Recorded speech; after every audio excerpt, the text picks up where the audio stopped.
Thanks for joining us today, everyone. We've got Josh and myself here today. This is a follow-up to really the presentation we did 2 weeks ago now on Denti and the dental service fund that we're putting together. So we got lots of questions on what exactly does that mean? What is the overall business plan? How's the fund going to work? So we covered some of that stuff on the first call, and today we want to really just sit down and answer your questions that came in on what we're going to do here. Absolutely. So kicking this off, just a quick overview of Denti in itself and what the relationship between Josh and I, the fund, and Denti is as a whole. So on that first call, we had Frank Ragusa on with us, and Frank really came up with the idea for Denti. So. Right. And Frank's been working on this for the better part of a year of assembling the team and really putting all the data behind it and the science behind what Denti is and what we presented to you guys a couple of weeks ago. Yeah, so that was very much his brainchild, and then brought that to us. It's a little bit of how we kind of do our deal flow, how networking works, and we're looking for opportunities all the time. So Frank brought that opportunity to us, and he's like, "Hey guys, is this something you'd be interested in?" And we spent about 2-3 months with Frank going through the opportunity, kind of how it plays out, really before we sent anything out. So on that front, we have Denti that Frank is running, and our vision of bringing the operational and the equity components to it. So the Greenleaf Dental Service Fund is going to own Denti, and then we'll have a chunk of it on the side, which is how are we going to compensate executive level people and partners that are coming into it as well. Right. And it's pretty common in that in these DSO or dental structures that there's leadership amongst the dentists or amongst the doctors that get compensated by bringing more dentists to the practice and implementing some best practices and bringing more build out to the fund. So we wanted to leave some extra carrots in there for the pool of dentists. Yeah, cool. So we're going to go into questions. We've got a lot of specifics. So one, thank you for sending in questions and going through all this stuff. I know we probably got 30 or 40 questions that were really, really good on how this thing is going to work. So we're going to go through a bunch of these to start here, Throw. One of them is, why now? Why is this something we want to do right now in the environment that we're in? Right. So, part of the reasoning there is, mom and pop businesses, what we saw specifically during COVID, if you think about your favorite restaurant, your favorite Italian restaurant down the street, it really got pinched during COVID, and most of them didn't survive. But then you look at the next tier businesses, those kind of, maybe they have 10, 20 chains, and they struggled, but they did pretty well. And then you look at the top grade businesses, like an Applebee's that has 400, 500, 600 store locations. And frankly, they thrived. And they retrofitted their stores and they reframed their entire position, and they did incredibly well, and scale provided all that. So we've been looking at it and saying, how do we provide scale to more businesses that we've been able to benefit from in throughout our real estate history? Yeah. And then Denti as a whole, its focus is on general dentistry. So this is not a surgery center or not doing orthodontics or any of that kind of stuff. So it's general dentistry, and overall, here in Georgia, and it varies throughout the country, but we're starting out with here in Atlanta, mainly because they're home base, but the penetration of large dental groups is less than 15%. So 85% of the market is individual or 1 or 2, 3 unit operators that are dentists that are actually practicing and operating together. They're doing both functions. Right. And that compared to optometry is somewhat equatable to dentistry. But just if you compare it to optometry, this process started a little bit earlier in that industry. And over 50% of optometrists have been rolled up in some kind of larger scale practice or private equity practice. So we think dentistry is really on its curve or on its way of starting to be aggregated at a much higher speed. And we feel like the dentists are becoming aware of this. They're seeing the benefits of it, and now is a very ripe time to start creating that. One of the questions that came in is, as we're talking about this, is how do we build our deal pipeline? So how are we going to find dentists that want to join? So I mean, over the years, we've refined the way that we buy commercial real estate, but for the most part, there's usually a broker involved. That primarily the broker's job is to prepare the dentist to accept a sale, right? There's emotional preparation for that. There's familial preparation. You need to talk to your spouse and your family about what's going on in your life. And there's also the financial preparation for it. So we predominantly work with brokers in our commercial real estate, which there's also commercial brokers in the dental field. Yeah, they're specifically selling dental practices. And then, and in addition to that, we were talking about the dental leadership. So why don't you talk about how? Yeah, I mean, part of our strategy within Denti is to bring dentists into the partnership, into the ownership structure of Denti, and then using that as a tool to also go help find new dentists that fit the similar profile. Have 1, 2, or 3 shops. They are the dentist that's doing the operations and being a dentist. And most of the time, those people know each other. So a lot of that is just old school, original networking, getting to know other people that are in your field. I mean, that's a lot of way we find majority of our deals anyways. I mean, we're using brokers and we're using the old school networking method to go find who is a good fit to join Denti. Right. And one interesting thing about Georgia specifically is there's only one dental school and they graduate about 150 dentists a year. And so most of the dentists in the Atlanta market, there's a high percentage of that went to dental school together, spent however many years that is. And then they come out of dental school at the same time, and then they're in industry together. There's lots of networking groups and connection groups to kind of keep them in touch with each other. So it's a very connected field that if I sell to, and I believe in what Denti is doing or another roll-up is doing, I'm probably going to call Dave and say, hey, Dave, remember we went to dental school together. I'm doing this great thing. You want to join me? Yeah. Okay. Another question is, we get this one a lot too, is just why Atlanta? We personally like Atlanta. But I think when we look at where we want to be investing, we picked Atlanta 15 years ago simply based on affordability and population growth. And it's in the Southeast. The economy down here has been doing very well for many years. I mean, it has throughout the country, but in the Southeast, we've had a very good population growth and we've had a strong economy. So we like that. Atlanta is also one of the largest cities within a 4-hour driving radius of where we are. So it's kind of like the aggregation point that everyone is going to. That's in the Southeast where we are. Yeah, I mean, Atlanta is 6-7 million people population city. To get to another comparable size city, you have to go to Dallas, Fort Worth, DC, or Miami, which are all give or take about 12-hour drive from Atlanta or a 2-3 hour flight. So it doesn't have really a lot of immediate competition. And so that's also what we like about it. From a dental standpoint too, we're always looking at ratios and data points of what makes a good investment decision. And Atlanta, based on the population we have, and not only the number of commercial or rolled up dental groups, but the number of individual practices, the number of people, the dentists, that ratio is higher than in many other cities. Yes. And that's in the deck. If you wanted to look at that map, there's one of the slides that has a map on there. It shows you all the other major cities in the South.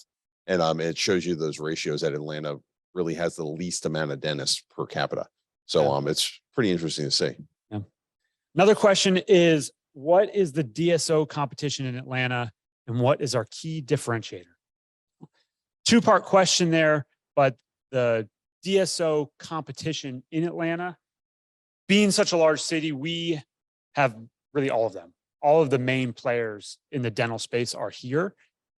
We've owned some of the real estate. I think there's 5 at the intersection right here. Yeah. So, but I mean, if you look at a Smile Brands or an Aspen Dental, those are national operators and they are definitely here. So they are definitely a competitor.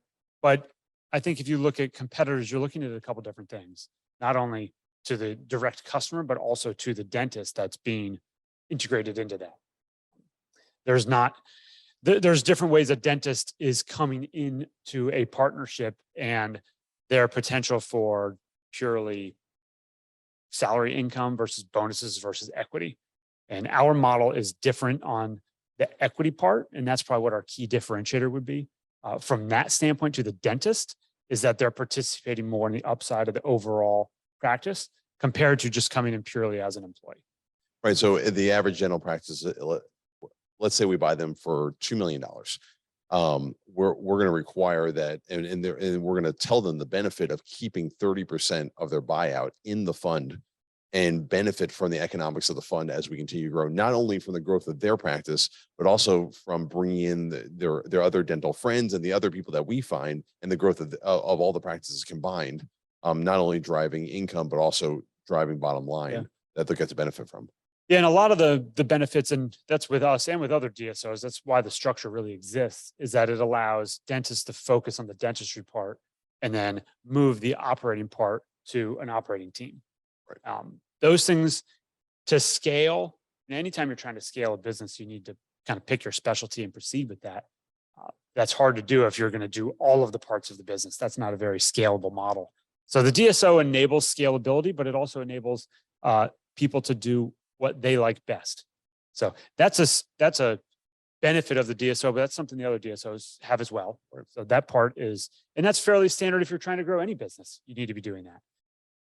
Here, the economics of how they're joining us is a little bit different than others. And then also the amount of autonomy they're going to have at the practice level. Like they are still going to be the name, they're still going to have their patients, and it's still going to be very much that relationship versus a corporatized relationship that's coming down to them. So, all right. So are we buying real estate with the dental practices or just the dental practices alone? Yeah. So as the opportunity comes up to buy the real estate, we will absolutely buy the real estate, and we'll look to put that in the fund or alongside the fund, depending on how the involvement will work. And then one of the bigger opportunities that we're really excited about, Dave, why don't you tell us about kind of the lease structure and kind of the opportunities with that? Yeah, there's definitely value in how leases are structured in the medical space.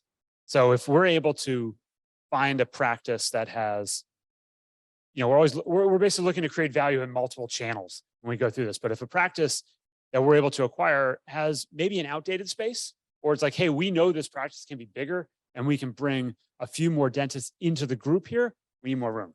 So we could use that as an opportunity to either move a practice to a newer location. We understand the lease terms. We could do the lease side with that as well. And we could either buy that location or lease that location. But if we can buy it, do our own leasing in there internally and move a practice to make it in a bigger space, that would be excellent for the investment overall. Right. All right. So what does our buy box look like? So we've talked about buy box, kind of our scenarios of what are we looking to buy on the real estate side, and on the operating dental practice side, we've got a couple criteria that basically all of these would fit into. So from a practice side, we are looking, we want to have groups that have 5 or more offices. So we want, chairs, rooms. We want to be able to see 5 patients at a time. And that's kind of on the minimum side of what we're looking to do. We prefer dentists that are also active. We're not looking to do retiring dentist buyouts where that person is really looking to sell their practice and exit dentistry. We are looking for early to mid-career where they are interested and want to continue to expand and grow. So it's not an end buyout situation. And then we are also looking for location.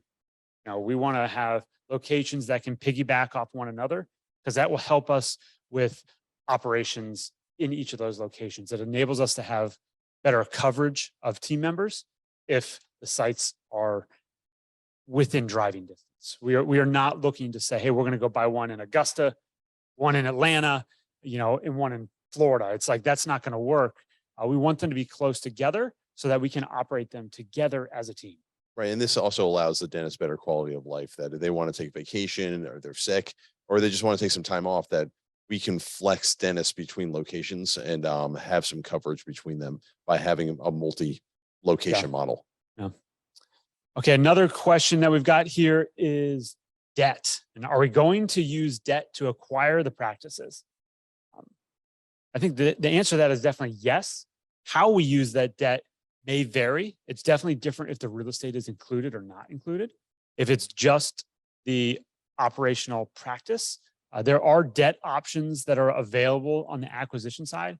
And it's really going through looking at revenues of the practice, looking at their AR, see what's out there. But we touched base on that a little bit.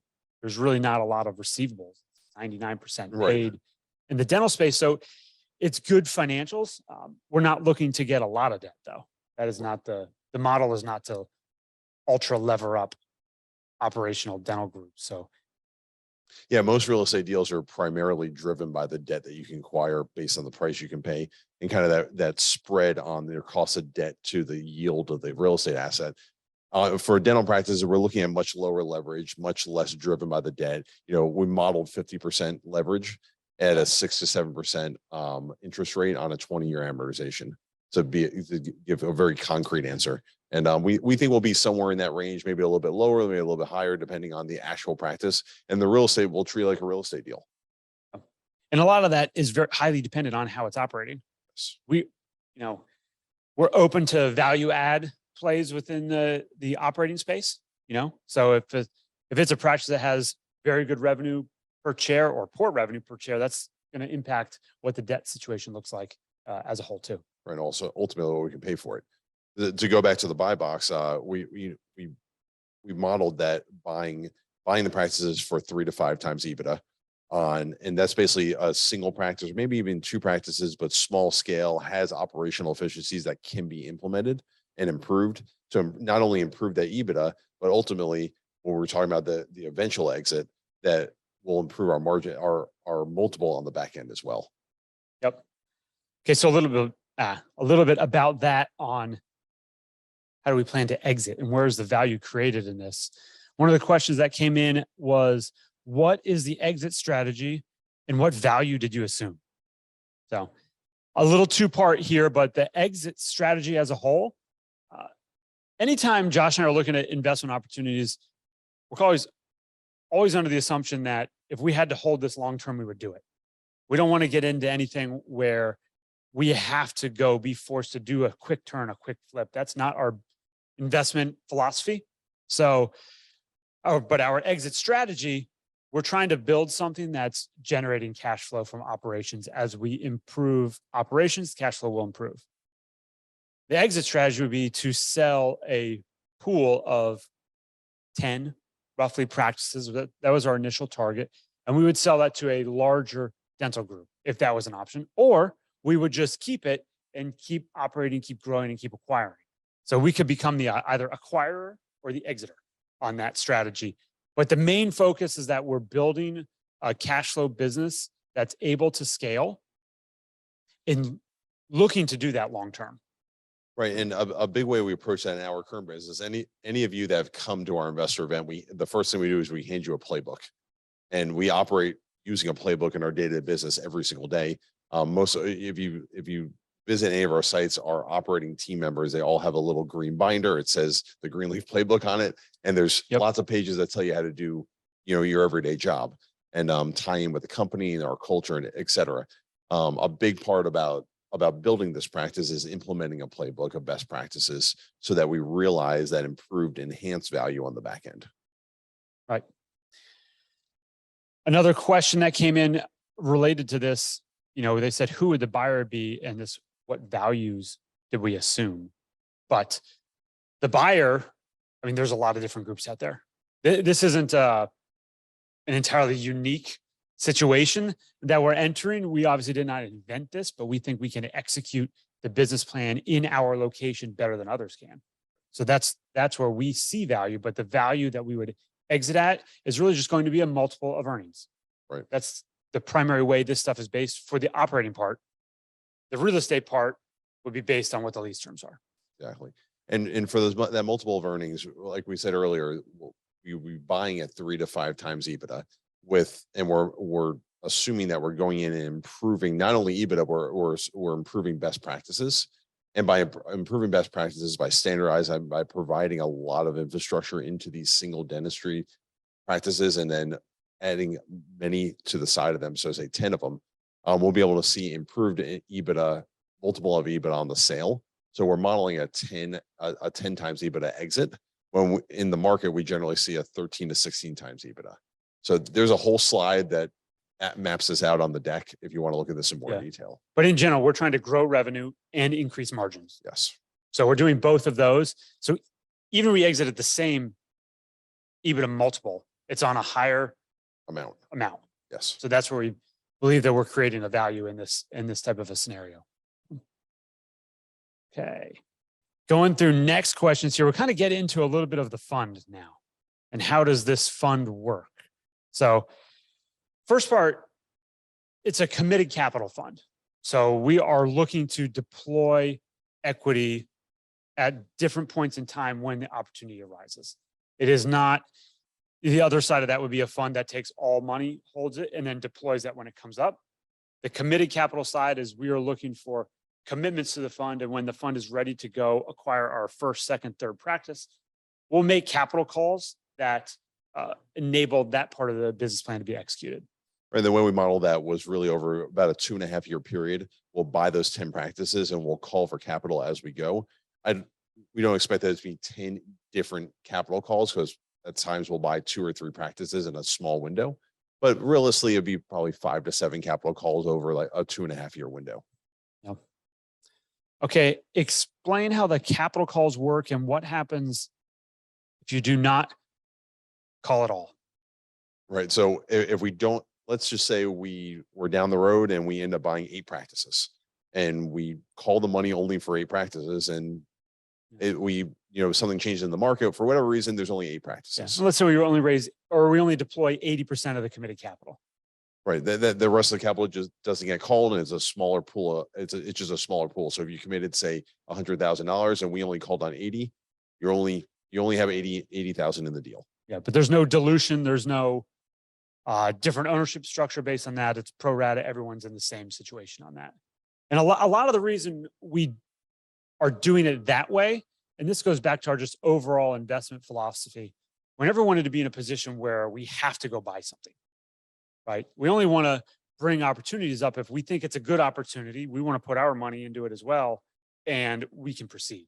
So a lot of the times in all of the deals we're doing, we're going through that due diligence process and understanding where we're at, so that by the time it comes out, we can actually execute. We don't want to bring a lot of, hey, here's a million random things we could do, but we don't execute on anything.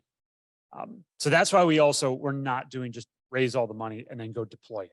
It's going to be only based if we think there's a good opportunity for us to buy an asset at a good value. So Dave, based on that, when do we expect the first capital call to occur? Well, yeah, we're hoping that we'll be able to do this in the next 60 days. So kind of these questions that came in is, when is the first draw? So the first draw, the first capital call, the terminology of that is really, when do I have to first send dollars into you guys as we do one of these deals? And that first capital call, that first draw, what it's going to be used for is a little bit of the setup cost and getting into acquiring the first deal. So when we talk about setup costs, we're not looking to just go spend money on random stuff, but we will have the leadership team that's coming on to Denti, because we have a couple layers. We have the DSO management group, and then we have the individual operating practices. And now each one of those, when we acquire them, there's going to be transaction costs to get that done, from everyday transaction stuff that is going to be related to the legal cost of setting up each entity, acquiring it, closing the deal, and securing any debt that we do plan to use. So we'll have, in like any deal we do, we'll have the specifics of all that that is sent out on how we plan to do it. But roughly 60 days is our first capital call plan. Right. And it should be what, in the probably 10 to 15% of your committed. So if you commit $100,000, we'll buy, our plans are to buy that first practice in the next 60 days, or at least have it under contract with a plan to close relatively soon. And do that first call of roughly 15%. So say $15,000 if you committed $100,000. But between now and the end of the year for sure. Yeah, and we are expecting about a $1 to $2 million price point range on the acquisition. So that's where we came up with our overall plan of what we're looking at here. So we have some other questions that came in here, and this first one is, how many Denti practices did you currently visit, and what is the due diligence process into the business? So Denti currently does not exist. So it doesn't own or operate any practices. And this is an aggregated brand that we are creating that will then go buy existing practices. But on that front, how many practices have we visited? It's like we're going out and looking at different dental operations. And that's part of not only a little bit of networking, investigative, figuring out how, we want things to be laid out in best practices. So we're kind of doing those two things hand in hand, but there's not any currently operating Denti practices. Right. The expertise, the dental expertise is coming from Jackie, who we put a little bio about her, but she's been working in dentistry for about 30 years. She's turned around, I believe the number was around 150 practices over her tenure. And we're really leaning on her to, she's already developed the playbook. We reviewed the playbook. We are ready to implement the playbook. And then Frank's experience with M&A and really acquiring the practices, that's what we're leaning on heavily as well. Yeah. Another question here is, how do you look at the risks and downside protection associated with the strategy? So if we look at risks of really, there's just general economic risks that goes into anything that we're kind of looking at. But if we look at overall risk of general dentistry, that's where I'm going to say, like, okay, what could happen in this space that could really change how services are delivered? That's why we like this space, is that we see that as being fairly challenging, right? Dental practices is a very much in-person, has to be a dentist to perform, and you've got to go see someone. And if you have something that's wrong, it's normally pretty painful. So you kind of want to get that stuff fixed. And coupled with that, a good example of kind of a contradictory point of that is one of the businesses that we looked at in our retail business was oil change spots. And so, you think of like a Jiffy Lube, right? And we don't think Jiffy Lubes are necessarily going anywhere anytime soon, but we do see that the evolution of the electric car, that they are starting to grab much more of the market share. There should be less oil changes over time, and that directionally we just didn't like the path that the Jiffy Lube, that oil change places were going on versus dentistry. That there's not really a big disruption in its way. Yeah. So other risks associated with that too is, we have many things that could erode the profitability of a practice. And the bulk of that comes from the revenue side of how are you doing billing, and then the purchasing side of what are you paying for your supplies.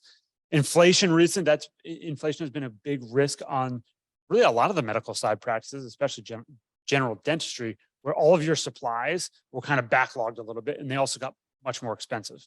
So having dedicated team members that are doing the purchasing versus like, hey, I'm going to individual dentist try and come home and purchase this stuff and try and get the best deal I can, isn't as effective. So those risks are certainly out there, and something that when we look at our operating plan, that we are very focused on ensuring that we have quality materials and at good prices we can do.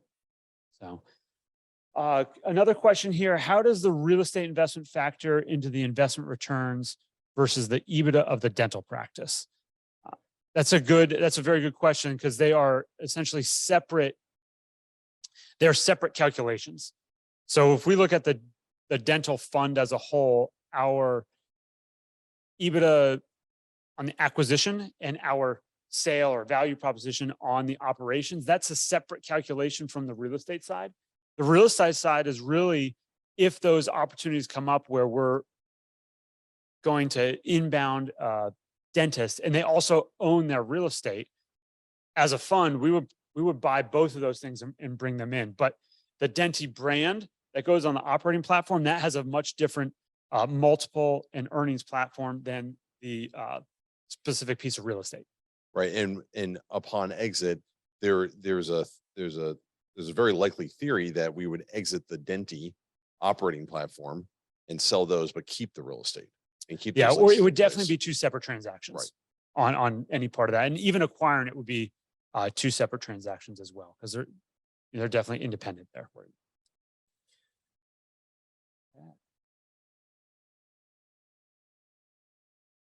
I'll look at the last couple questions that we have here. I got another one that came in here too. So what is the strategy around retaining the doctors after the acquisition?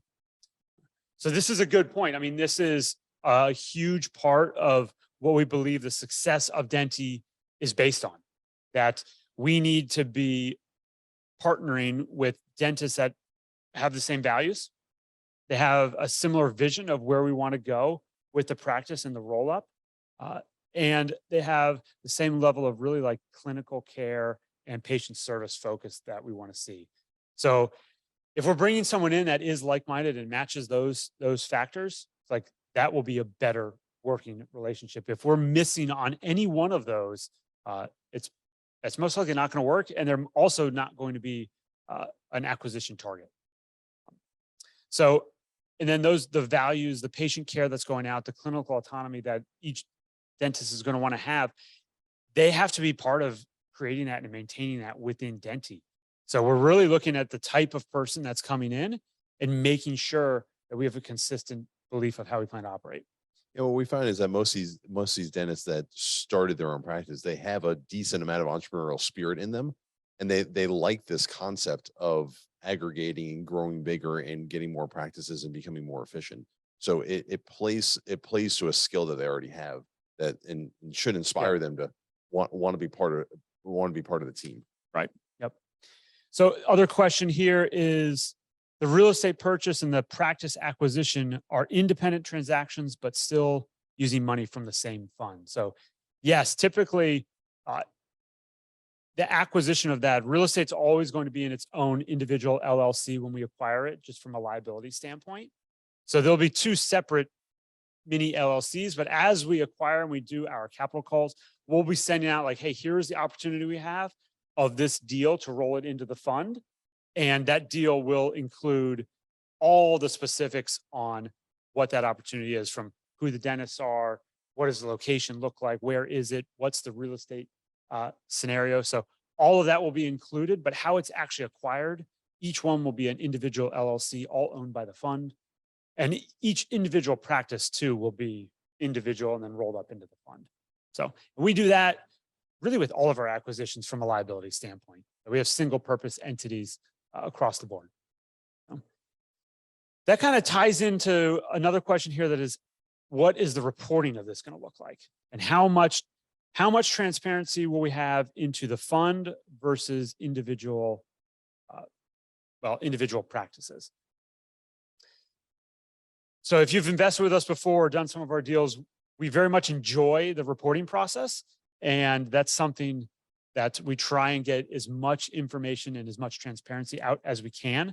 So in this structure, it's similar to our retail fund that we have, or our opportunity zone funds. We'll have a fund overview that talks about directionally how things are going, but then we're definitely going to have the operating metrics and the performance of each individual asset. And that'll be down to the specifics of the dental operation within each shop, so to speak. And then if there were the real estate assets in it too, how those are performing as well. Josh mentioned our Greenleaf playbook before, and we have lots of metrics that we are tracking, and that's kind of what we're using to judge our performance, either if it's how people are paying or retention or what do these numbers look like. We're going to be doing the same thing on the dental side and have a little dashboard that shows here's what our practices are looking like, kind of where are the strengths and where are the pain points. We hope to find pain points every quarter and see how we can improve those. Another question, how will you align your incentives as a potential landlord and operating business? So as a landlord, you'd want to maximize rents, but as an operator, you want to lower rents. That's very true. I mean, rent cannot be, well, the value, if it's rent is too high or too low, the market kind of prices that out. You can't have a ridiculously high rental rate because no one in the market will believe that. Like, that's not a replaceable value. So it has to be a market driven rent rate. And then it has to be fair across practices. And then when we look at incentives, we've always done our incentive structure where things that are non-controllable costs can't hurt or benefit one of the operating pieces. Right. I mean, it's really twofold, you know, similar to our restaurants, right? 8% rent to sales is the number, right? If it's 6% rent to sales, the landlord's going to go in there and look to jack up the rent. If it's 10% rent to sales, we're going to go in there. It's too high. We're going to go in and lower the rent. So dentals have the exact same type of metric that it is a standard number that you really can't manipulate it either way. You're either going to get caught on the operation side of it, that they're going to say, hey, this rent's too high. We need you to lower the rent before we transact with you. Or on the real estate side of it, saying like these numbers don't add up. This dentist can't actually afford to stay here. So the market kind of works that out. And that's not our right number, so to speak. That's more, that's a market driven number that's out there. And that, like Josh mentioned, the rent to sales is like a nationally, that's known in the space. So another question here, can investors select into specific practices, or does the fund select the investments? That's a good question. Right. So here the fund is basically saying, these are the assets that we want to add into it, and then sending that out as the capital call. So it's not investing in specific pieces of it. It's investing in the fund, and then the fund will announce like, these are the practices that we're going to buy, but they have to meet our buy box criteria. So, so there's not a way to invest in them individually. So we have a pretty regimented approach to our acquisitions, whether it's an IHOP, whether it's an industrial deal, or whether it's a dental practice. It's really just a matrix list of acceptable and unacceptable things. And as long as we're basically in range for the 10 or so items that we have, we look to proceed. And then the next step would be interviewing the doctor for the value proposition to make sure their values align with our values. That's a huge part of it too. Huge. Yeah, definitely critical factor in the buy decision. Another question here, what would the financing that the fund obtains look like? And will it be secured by anything? And are SBA loans available? So typically SBA loans, those would be a good solution for really an individual operator, because those are, a lot of the times those are backed by the real estate that they're in. So if you, a single dentist, and you buy your location, you can get an SBA loan, that sort of scenario. But we don't plan to use SBA program, mainly because it takes a good amount of time and it's relatively expensive to do. Right. Just from the getting through the process. We plan to use bank debt, that's our normal source of debt financing on a lot of the deals that we do. And the bank debt is based on operational track record. It's based on the sponsors, not only our personal guarantees going into the loan, but our personal balance sheets as well as what they're underwriting. And then they're providing debt based on the acquisition that's available.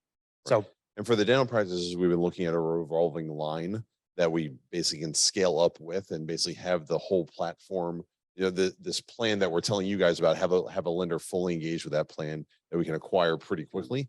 And then on the actual real estate side, we would approach our typical bank channels and approach that just like another real estate deal. It's a good point. At the fund point, it's one debt provider. It's not multiple debt channels that we're going after. Yep. Okay. What other operating businesses have you acquired, operated, or exited? So our main operating businesses are all real estate driven right now. So we haven't exited any.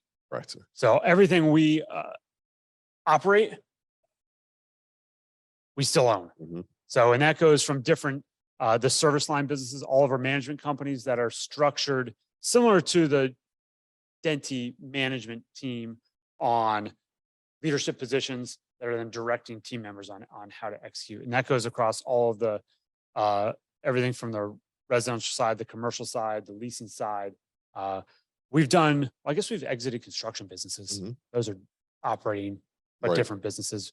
We've done construction before, and we have a tree company as well. Right. But those are still very much operating business that we plan to continue operating. We're not looking to exit any of those. Right. And the design of our business is somewhat of a hub and spoke model that we call this the center of the hub, or the hub, the services department, which is really doing all the accounting and HR and IT infrastructure, et cetera, all really that back office stuff. And we definitely plan to use that for the Denti project.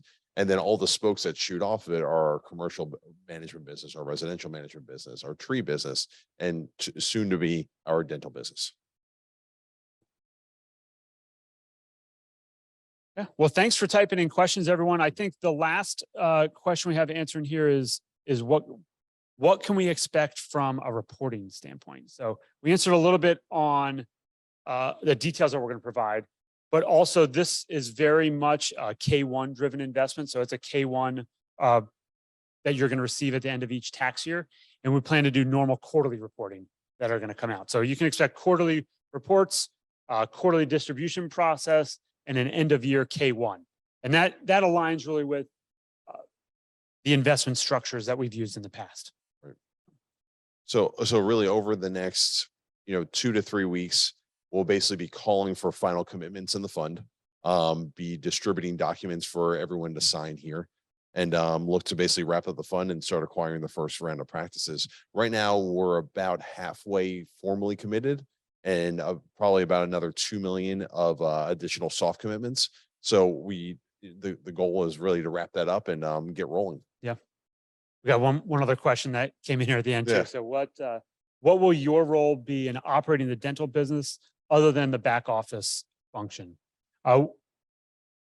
We are not going to be the dental operators of each location. So we are going, we're going to be more on the strategy of how are we going to acquire stuff, ensuring that everything fits in the buy box, working with the dentist to make sure that the value proposition aligns. But our leadership team is going to be managing the day-to-day operations, the day-to-day accounting, billing, procurement of that kind of stuff. So we won't be doing those parts. That'll very much be the service team that's operating within the Denti business. Yeah. All right. Well, we don't have any other open questions at this time. So I appreciate everyone joining. We'll stay here for a couple minutes if there isn't anything else that comes online. But just quick summary, we're looking to close everything out over the next 60 days. We have already started talking with a few dentists here in the Atlanta market about opportunities that are out there. So we're very confident that we'll have some acquisition targets here shortly.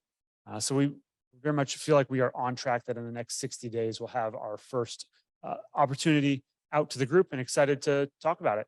We'll probably do another one of these, especially with that dentist too, as they come on board and just see what that looks like and go through the whole process. I think we're good. Yep. Thank All you, right. guys. That's the end. Thanks, everyone. Take care.